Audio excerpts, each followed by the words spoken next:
Hello friends, my name is Pawan. I am a chartered accountant. I have been taking classes for the students appearing for the CPT exam for the last 6 years, and I would like to share my knowledge with the students who are going to write their exams in the month of December 2012. For the sake of those students, I am discussing the fundamental accounting concepts, and I think this will be very useful for the ensuing exams. I hope that within the next half an hour you should be able to understand, grasp these concepts. Okay, I would like to make these concepts very simple for you and just follow. Okay, let us discuss the first concept. First concept is called as the entity concept, or it is also called as the separate entity concept, or it is also called as the business entity concept. Now, what do you mean by this concept? Now, as per the separate entity concept, the business is considered to be a separate entity. The business and the owners are considered as two separate persons. We consider the business as a person, that is called as the separate entity concept. Now, why do you want to treat the business as a separate person from the owners? The reason behind this is, we are going to maintain separate set of books of accounts for recording the transactions of the person called as the business. We maintain separate books of accounts for recording the transactions of the business. Now, why do we maintain separate set of books? The reason is very simple. The owner, he is a very wealthy person, or is a very rich person. He has started his business, he is doing business. He wants to know what is the profit or loss which he has got because of the transactions done during a year. He wants to know whether his business is doing well or not. He would ask the accountant, we have been doing business for the last 1 year. Please tell me whether our business is making profits or losses. In such a situation, the accountant would have to answer the owner. He would have to say whether the company is making profits or losses, whether the business is in profits or losses. Now, how would he be able to do that? He can answer that question only if he has maintained separate books of accounts for recording the transactions of the business. So, the accountant will record all the transactions of a person called as the business in separate books of accounts which have been kept only for the sake of recording the transactions of the business. Now, in these separate set of books of accounts, the accountant will not enter the transactions of the owner. The owner is a very rich man. He has made investments in land. He has made investments in fixed deposits. He has invested his money in shares, and he is also doing a business. If the accountant of the business starts recording the income from the fixed deposits, or the income from the land, or income from the building which is owned by the owner of the business, if he starts recording, if he starts including the income in the books of accounts of the business, what will happen is the business will show a lot of profits. The profits of the business will be very high, but actually the business may be making losses. The business is showing high amount of profits just because the owner's income from dividends, owner's income from interest on fixed deposits, owner's income from by way of rent from his land and buildings, all have been included in the business books of accounts. So his personal incomes have been recorded in the business books of accounts, because of which the profit and loss account of the business may show a lot of profits. Actually, the business was not doing well, there were a lot of losses. But just because the owner's personal incomes have been recorded in the business books, the business is showing a huge amount of profits, and that is not the case. So, to find out whether the business is doing well or not, we have to record the transactions of the business separately. We cannot mix them with the transactions of the owner. So that is why we treat the business as a separate person, and for this person we are going to maintain separate books of accounts, and all the transactions of the business will be recorded in the books kept for recording the transactions of the business.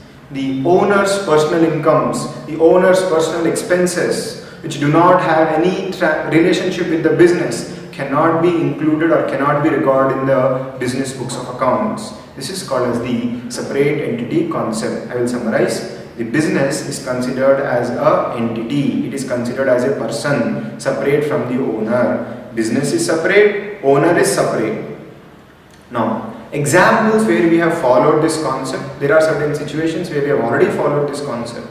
See, when the owner contributes capital, when the owner brings capital into the business, the accountant will record the capital as a liability. Why does he record it like that? He records it like that because the owner is an outsider. He has given some money to the business. According to the accountant, business is a person. So somebody else has given some money to the person called as the business.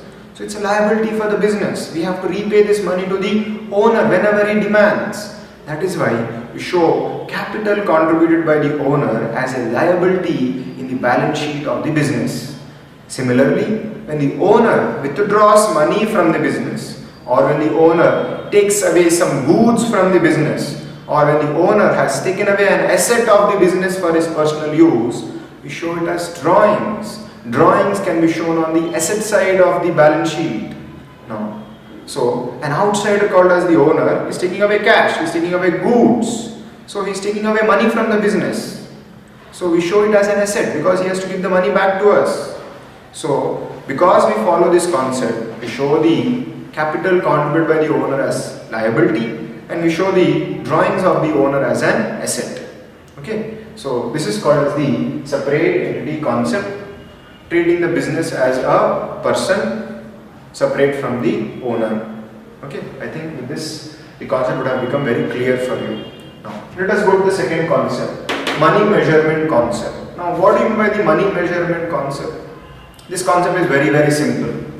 As per the money measurement concept, only transactions and events which can be measured in terms of money can be recorded in the books of accounts. If you cannot measure a transaction with a scale called as money, if you cannot measure a transaction in terms of rupees, you cannot record it in the books of accounts. See, I'll give you an example to understand this point.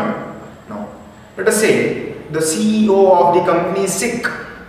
He is having heart surgery. He is undergoing a heart surgery. He is not there in India. He has gone to US to get his surgery done. Because of the absence of the CEO, the operations of the company are affected. The company is not doing well because there is nobody to direct, there is nobody to lead. But can you record an entry for this transaction? Tell me what entry you can pass for this transaction. It's not possible to pass a transaction for this entry. So ill health of the manager, ill health of the CEO, these things have significant impact on the business. But we cannot record these transactions because it cannot be measured in terms of money. Simple.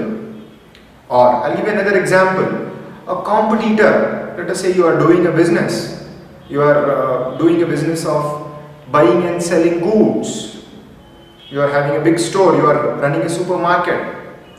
And next day, a competitor comes and he also opens a supermarket just beside your shop.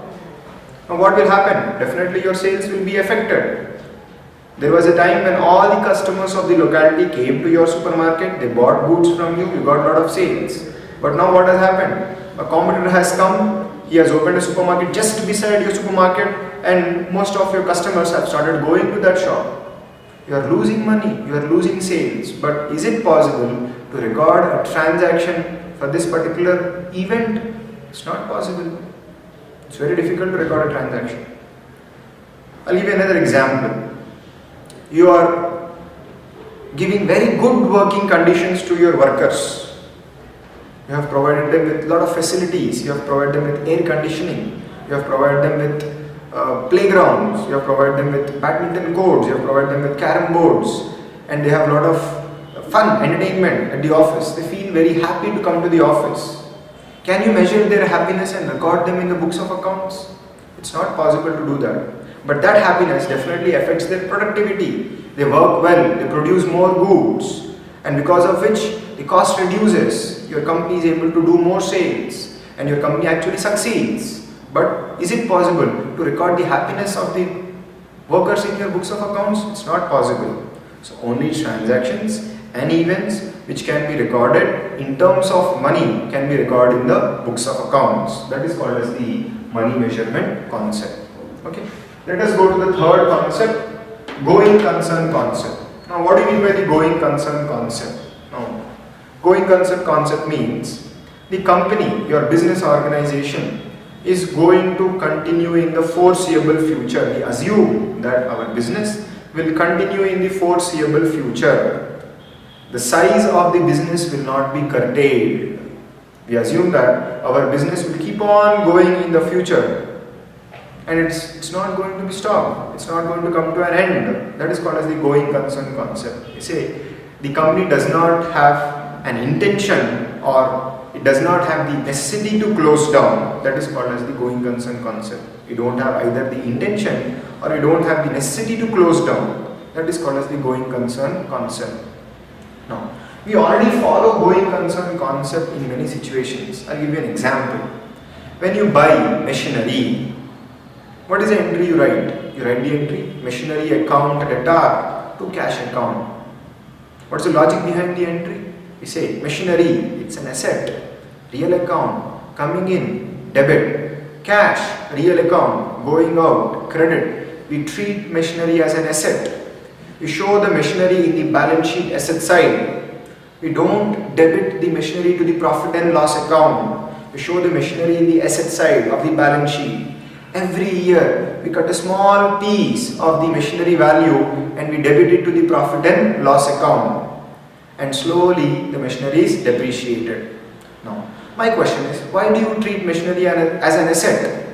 The simple answer comes, machinery is going to give me benefit for more than 1 year. It's going to give me benefit for 10 years. That is why I treat the machinery as an asset. It's not an expense. Expense is something which has to be debited to the profit and loss account. Asset which is going to give us benefit for more than 1 year, it should be shown in the balance sheet. That is what we learn. Now, my question comes, why do you need the machinery for the next 10 years? Simple question, why do you need the machinery for the next 10 years? The answer comes because my business is going to continue for the next 10 years. My business is not going to close down in the next 10 years. So when you are purchasing machinery, you have the intention of using this machinery for the next 10 years because you are going to continue your business for the next 10 years. So you expect your business to continue in the future. So that is called as the going concern concept. Now, the application of this concept, there are many applications for this concept, very important applications. The distinction between capital expenditure, revenue expenditure depends upon the going concern concept.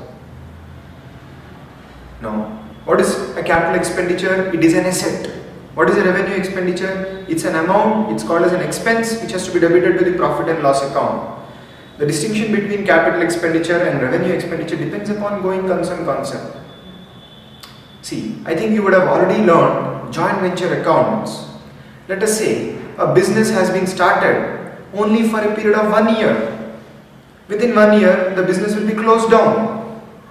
So the total duration of the business is only 12 months. You know that after 12 months the business is going to close down.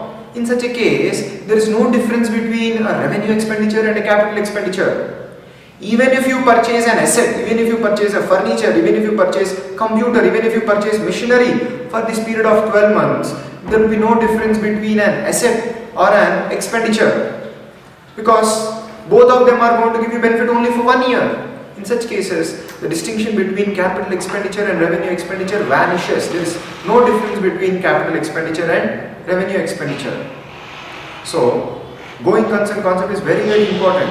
See, if the going concern assumption is violated, that means you assume that the business is not going to continue in the future. In such cases, you cannot show assets at cost price. You cannot show assets at cost price. The assets have to be shown at realizable values. A fire accident happened at your factory and all your machinery is destroyed, all your stock is destroyed. It has become doubtful whether your businesses will continue in the future or not.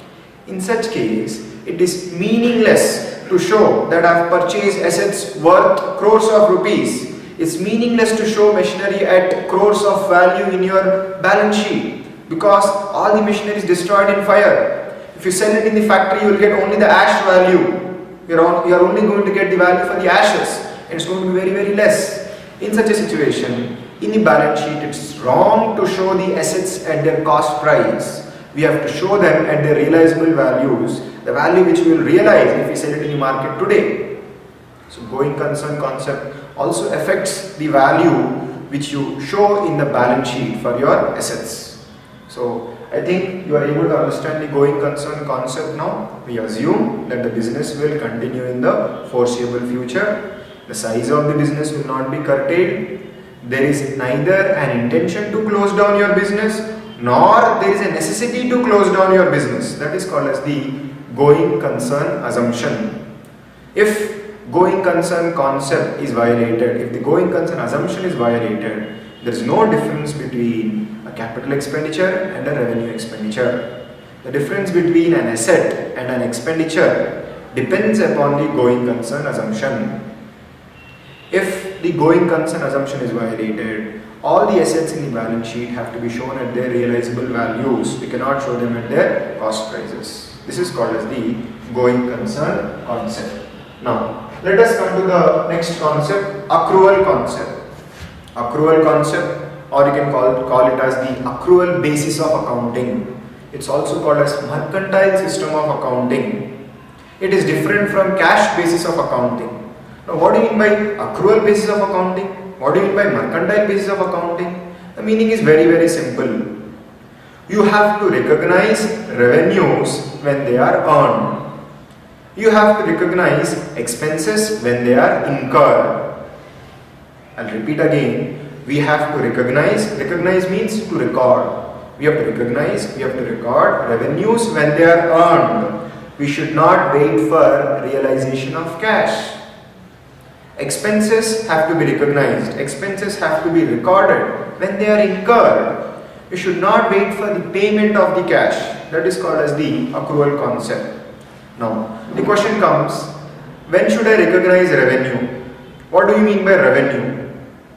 See, when we sell goods, the value of the goods sold is an income for the business. It is revenue for the business. You are in services business. You provide a service to your client. As soon as the service is provided, the value of the service provided to the customer becomes revenue to the business. It becomes income to the business. You have given 10 lakhs rupees loan to somebody who needs it. He has used that money for 1 month. He has to pay interest to you. We have earned interest. This is called as revenue. So when should the revenue be recognized? As soon as the goods is sold, the revenue is earned, it has to be recorded. As soon as you give a loan after 1 month, you have the right to receive interest. You have to record it because somebody else has used your resources and he has to pay you money. You have to show it as an income. You have provided services. The value of the service provided to the customer has to be shown as an income in your books of accounts. You should not wait for the realization of cash. See, when goods are sold for cash, the concept becomes very simple. Show the value of the goods sold as an income and debit the cash account. If you sell goods on credit, again show the value of the goods sold as an income, credit the sales account. But because money has not been received, you have to debit the customer account or you have to debit the debtor account.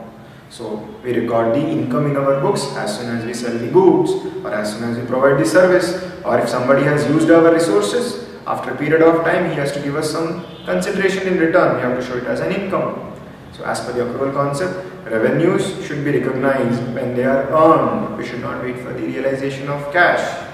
Now, expenses also should be recognized when they are incurred. We should not wait for payment of cash. I'll give you a small example. A worker is working in your factory. He has worked for 1 full month. We have to pay him 5,000 rupees as wages. 1 month is over. He has worked. We have received the benefit. We have not yet paid the money. Now the question comes, should we wait for the payment of cash to record it as an expense? Should we record the wages as an expense only when the cash is paid? The answer is no. As soon as he has worked, you have enjoyed the benefits. You have to pay him money. Whether you pay the money now or not, it doesn't make a difference. You have to recognize wages as an expense immediately. You have purchased goods worth 1 lakh rupees on credit from a supplier. Should you not show it as an expense? The answer is yes. As soon as you have purchased the goods, you have received the goods, you have signed the invoice, the goods have to be shown as an income in your, they have to be shown as an expense in your books of accounts. Because we have already received the goods, we have already signed the invoice. You have to pay money to the supplier, whether we pay it today or whether we pay it after 1 month, that doesn't make a difference. You have to immediately record it as an expense. That is called as the accrual concept. Recognize revenues as they are earned. Don't wait for the realization of cash. Recognize expenses as they are incurred. Don't wait for the payment of the cash. That is called as the accrual basis of accounting. Now, what do you mean by cash basis of accounting? It's contrasting. Cash basis of accounting, as per the cash basis of accounting, we can recognize income only when it is realized in cash. So we record incomes only when it is realized in cash. And when do we record expense? Only when it is paid in cash. So there is a big difference between the accrual concept and the cash concept. I think by now you would have understood the accrual concept. I will give you the examples where we follow accrual concept. When we purchase goods on credit, we show the value of the goods as an expense. Whether we have paid the money or not, we show it as an expense, an example of accrual concept. When we sell goods, the value of the goods sold is shown as an income in our books of accounts. It is also an example of accrual concept. Workers have worked in our factory for the month of December. We have not paid them wages. Still, we have to show the wages of the month of December as an expense in our books of account. This is also an example of the accrual concept.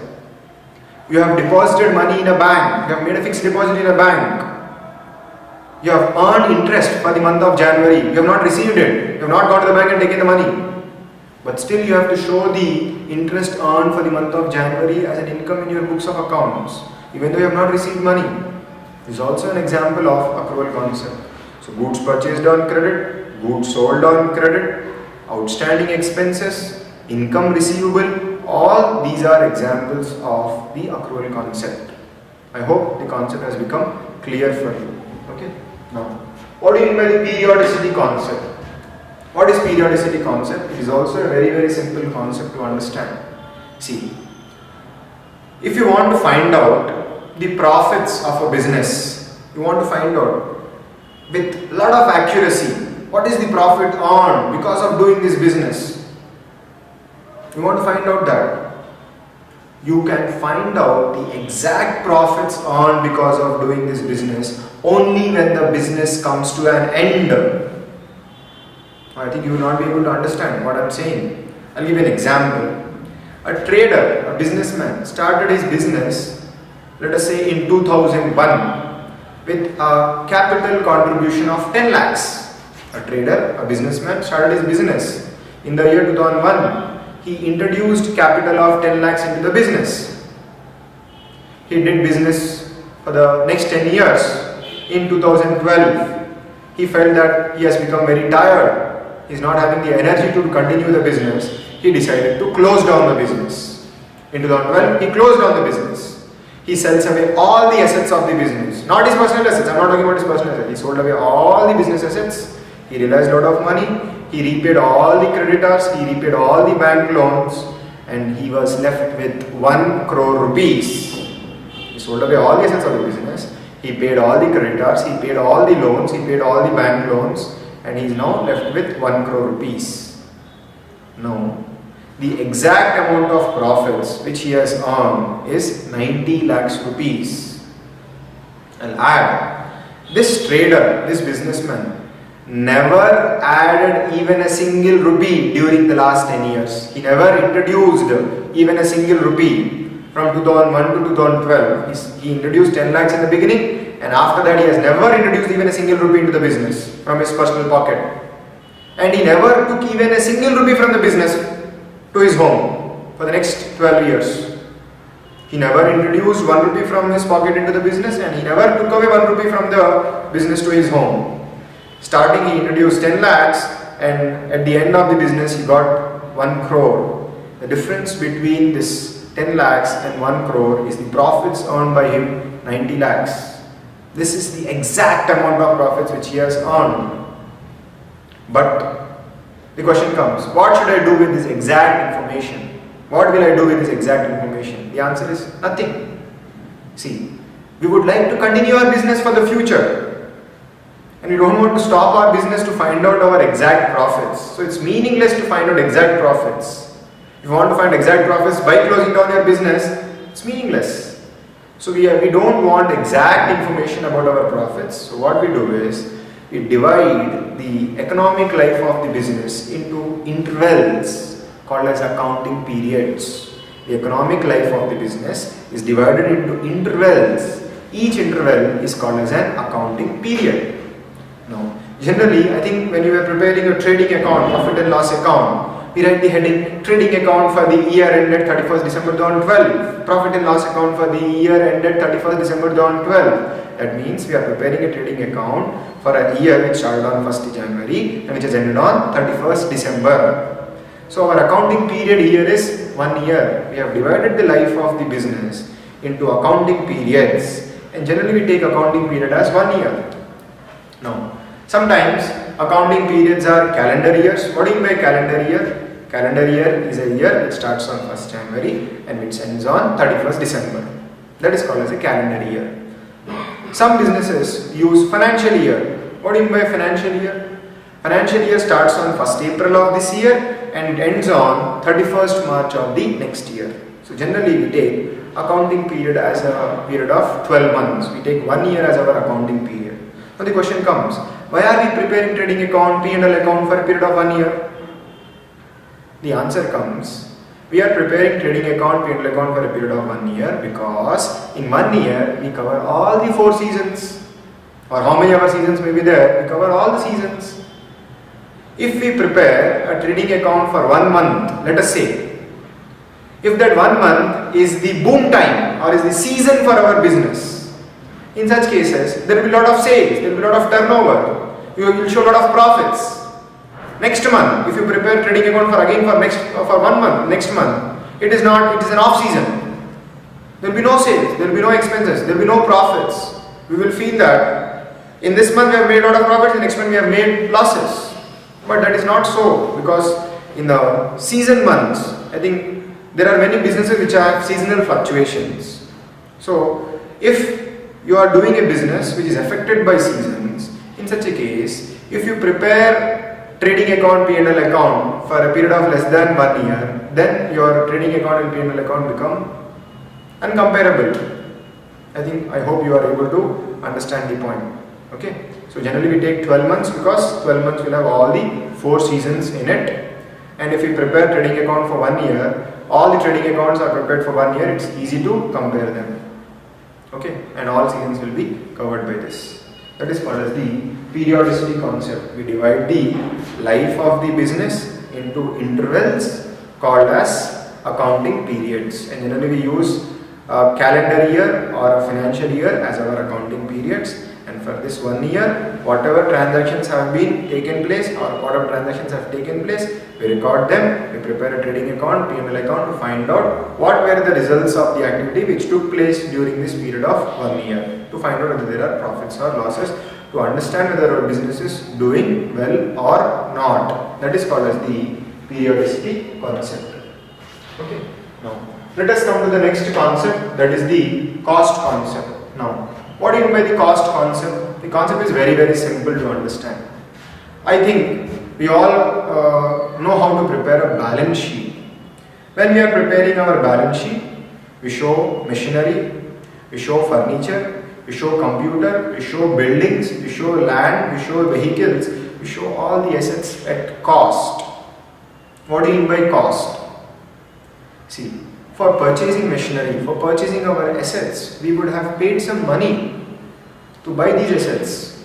So we show the assets at the cost price which we have paid or the cost which we have incurred to acquire them. That is called as the cost concept.